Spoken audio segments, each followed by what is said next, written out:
who defected from the Labor Party in July, has started her own outfit. But what to call her brand new political party? Could you believe this Afghan-born Muslim, whose singular purpose is peace in Palestine, has decided to call herself Australia's Voice? Honestly, you couldn't make this stuff up. Is she a federal senator or a professional troll? Sadly, she's serious. Have a listen to her on the ABC's 7:30 last night, where she couldn't agree that the October 7 attack on Israel was terrorism.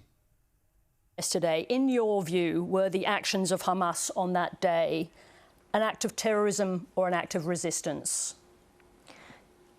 I think that question really not only ignores the 75, 76 years, but also reduces the Palestinian plight. And we need to acknowledge that Palestinians and now the Lebanese community are hurting, but so are the Israeli communities.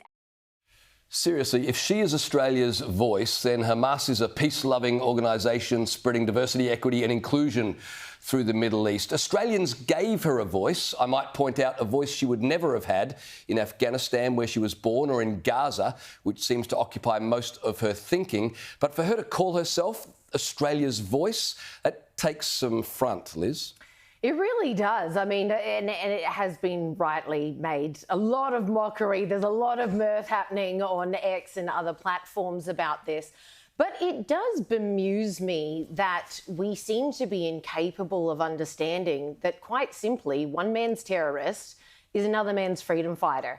Like, these guys are looked up to in the Middle East by millions of people as liberators, as their fighters, as members of their parliaments. Like, Hezbollah has 15 seats in the Lebanese parliament.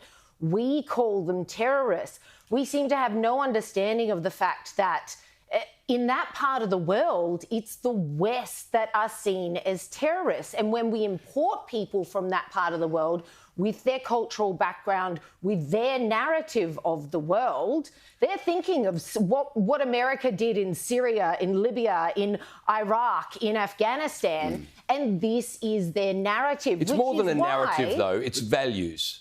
Oh, 100%. So we import their values, their religion, their blood memories. It's all there. And then we wonder why Arabs are supporting Arabs. Muslims are siding with Muslims. Well, Beryl hit me with another hot take. I mean, of course they are. But notice it's only in Western countries that we allow people with values so opposed to our own to sit in our federal parliaments. I mean, it's quite mind-blowing. And I'm sure countries like the ones that we pick on in China, in Russia, these people that we call dictatorships, at least they're not standing for any of this. Wow, it's so much to unpack.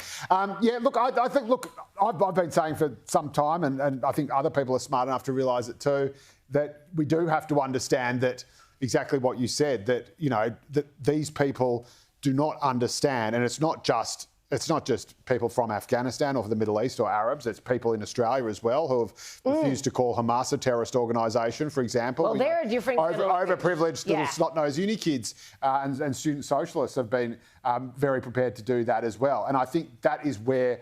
But I do think there is a case where if you have been completely and utterly indoctrinated with, for example, Hamas propaganda in Gaza, you are not going to know that the rest of the world sees them as a terrorist, or the free world or Australia sees them as a terrorist organisation. I can understand that. Fatima Payman does not have that excuse. Fatima Payman has got basically every possible privilege you could imagine. There is almost no position in Australian society than being an Australian senator. I agree, but at the end of the day, she is an Afghan Muslim, and I can't believe she's siding with them. But I think this is the thing, though. If after all that, it's one thing if she just stepped off the boat from Kabul and said, "Oh, what are you talking about? The Taliban's they're not a terrorist organisation. They're a wonderful bunch of people. You know, sure, they don't let me read or write or go to school, but you know, what do you mean?" But for her to have lived most of her life here and to have achieved the rank of Australian senator, to have access to any library in the country, including the Australian Parliamentary Library,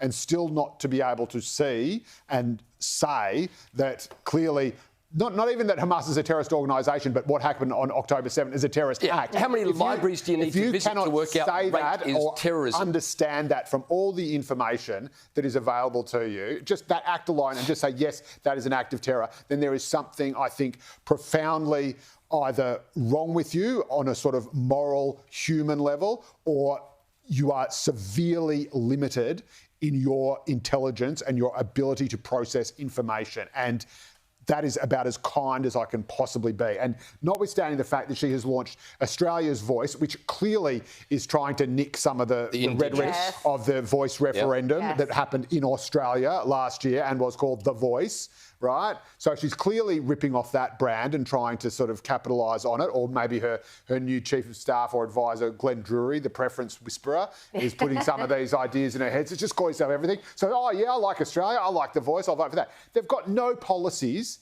They've got I don't even know if they've got any members apart from her and this guy who's really the gaming election. And they didn't even consult the actual Indigenous people in charge of The Voice. But Joe, all of this is true, right? But she would never have had the platform she now has if the Labor Party weren't committed to identity politics, where they put a kid who had nothing going for her except she was female and a Muslim and had come from Afghanistan. They were her qualities. It's diversity. And so they gave her a platform, and now we're reaping the rewards. I'm not even sure if they expected her to win the seat, because, of course, the numbers in WA that came in late on election night were so stratospherically huge that it delivered this windfall without which the government might even be a minority already. So I'm not sure it's particularly expected her to win. But whether it was a box-ticking exercise or not, she would not be in the parliament were it not for the Australian Labor Party next to her name in the Senate. The fact that she is still there when there is absolutely no way she would ever win an election based on her own intellect or her own values or her own policies, of which she has none. The fact that she has refused to do the right thing and vacate the seat for another Labor member, and the fact that she has now had the audacity to say that she, and apparently she alone, is Australia's voice without actually providing any kind of community, policy, any other evidence of all. I mean, that is a level of hubris which I think is so titanically, ridiculously over the top that it actually points to someone who is either monomaniacal or, frankly, just not all there. And I don't know which that is, but it is just nuts.